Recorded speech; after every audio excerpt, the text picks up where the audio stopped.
Welcome to the film analysis. Today with Dirty Dancing by Emil Ardolino, a true cult film. Unlike many other cult films, a good one. Dirty Dancing has hardly lost any of its charm, even almost more than 30 years after its release. Its subject matter also remains highly topical, which may come as a surprise even if the reception often differs. Then, as now, we always believe to be on the right side, namely on the side of the dancers. Is that the case? Countless films celebrate liberalization. First, they describe a repressive, intolerant time, eased later. Dirty Dancing is different. It is easy to forget that the film is not set in the 80s, but in the summer of 1963. Baby says off-screen that was a time before the Beatles conquered the world, before moral restrictions became obsolete. This voice of Baby from off-screen does not reappear at the end of the film. This is not a negligence of the screenplay, however, but has a meaning. But more on that later. Let's go back to 1963 again. Admittedly, the film is set in a contemporary style and the appropriate music is also played. And yet the film carries an enormously anachronistic element. Patrick Swayze and Jennifer Grey embody the 80s par excellence. Their hairstyles and mannerisms have little in common with 1963. In addition, the big hits from Dirty Dancing, namely Hungry Eyes, She's Like the Wind, and Time of My Life are typical 80s songs and were composed especially for the film. The arrangements with keyboard, saxophone and synthesizer, the sound of the 80s. But when is the film set? Perhaps one could say in timelessness. Then or now, and yet never then and not quite now. It doesn't quite fit into its time, and that contributes to its perpetual topicality.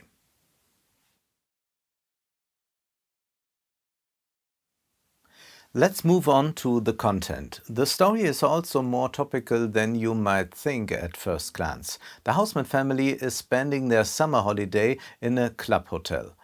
The father is a doctor, the mother a housewife, the daughter Lisa is the spawn of unrestrained consumption. She wants to have fun and hook up with an affluent guy. Her sister Frances is quite different, named after the first woman in Congress, but everyone calls her Baby. She embodies intellectuality and emancipation and at the same time, as the name Baby indicates, an infantilization.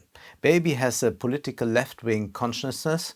She wants to improve the world. She is disgusted by the privileged world of her parents and the club hotel. The class barriers in the hotel bother her. The hotel boss, on the other hand, is an authoritarian businessman and his sleazy son intends to follow suit.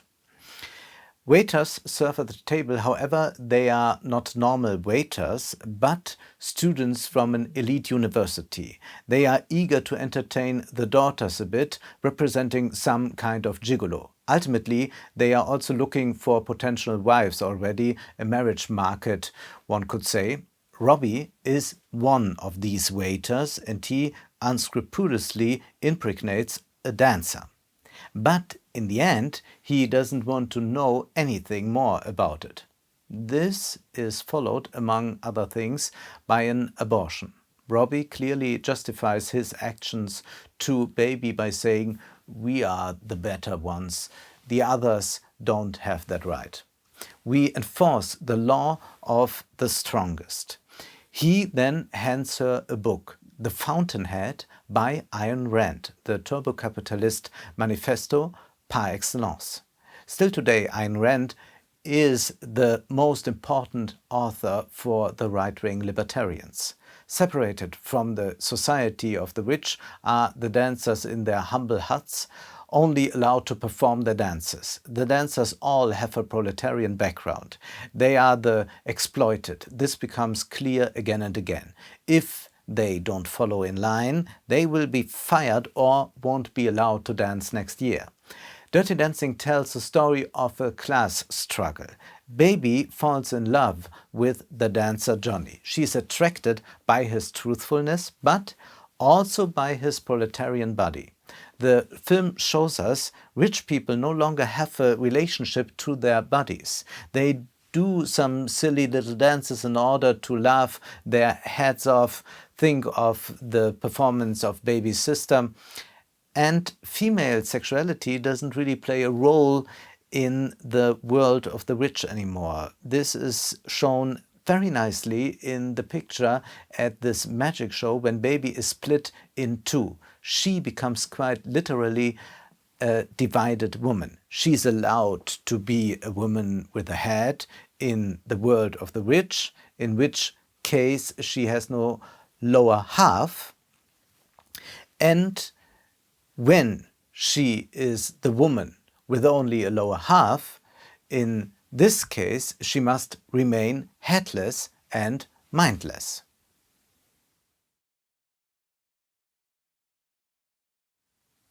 The eroticism of dancing bodies fascinates Baby.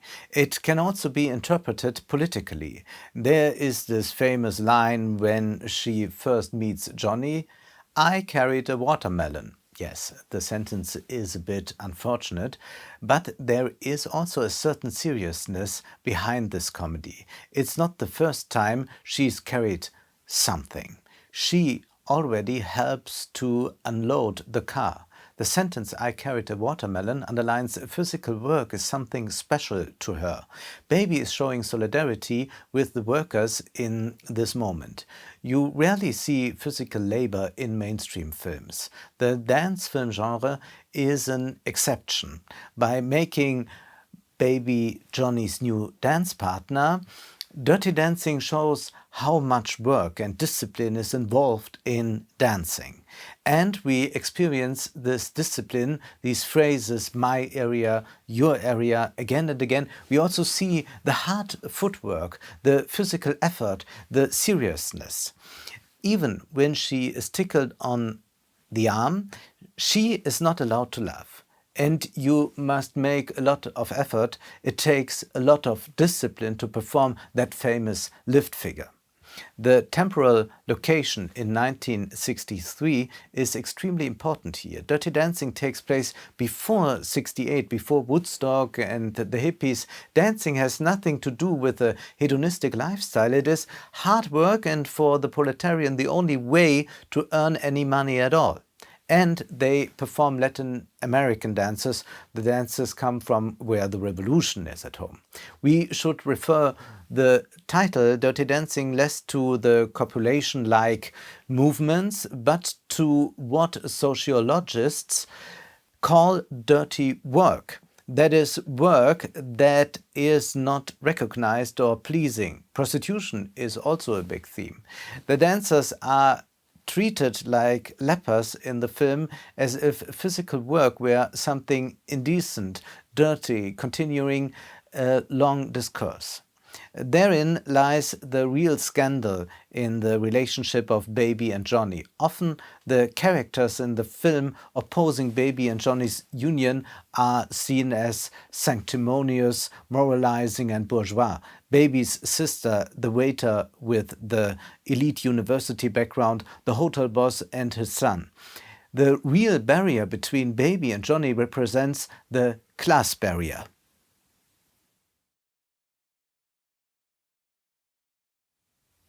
Our love relationships today are always organized according to economic laws. It's a little different in adolescence, as evident in school classes. Across all school classes, people love each other, fall in love, but already after graduation, during studies or training, everyone tries to secure the status quo again or to improve it. Money marries money. Unequal relationships are not welcome unless they somehow balance each other out. One has a high aesthetic capital, the other a high economic capital or high social capital.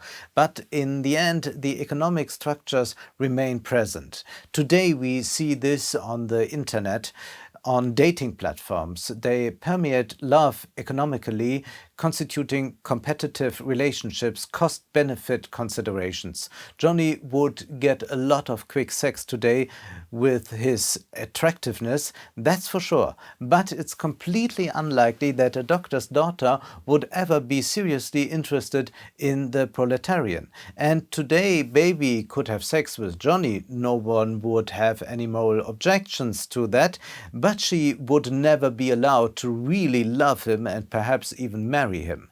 Baby's father's role in all this is really exciting. He is a doctor. He has taken the Hippocratic Oath and is bound by it.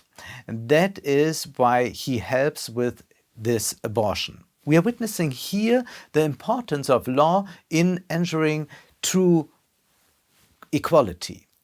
And the father has a great sense of justice. Stuck between a lethargic, stupid wife and his daughter Lisa, absorbed in her consumer lifestyle, Baby is the only hope for him. He too probably once started out with noble goals. Baby lied to him about the reason she needed money to help one of the dancers to get an abortion, and he is disappointed. But she says, I'm also disappointed in you. You told me that equality is possible, that we are all equal, but I see here that we are not. The differences are clearly noticeable here. Later, the father will also apologize to Johnny, but this is not a paternalistic gesture. It is rather a deeply felt desire to right the wrong. He doesn't seem to have any problems with the class difference. Baby is certainly one of the most interesting female characters in mainstream film. She combines the physical and the intellectual. She is much more revolutionary than Johnny for a while. You could also say she can afford to be an independent spirit. Johnny is almost submissive to Baby's father. Baby, however, cuts her family ties at the crucial moment. She becomes a revolutionary because she wants to liberate the oppressed class.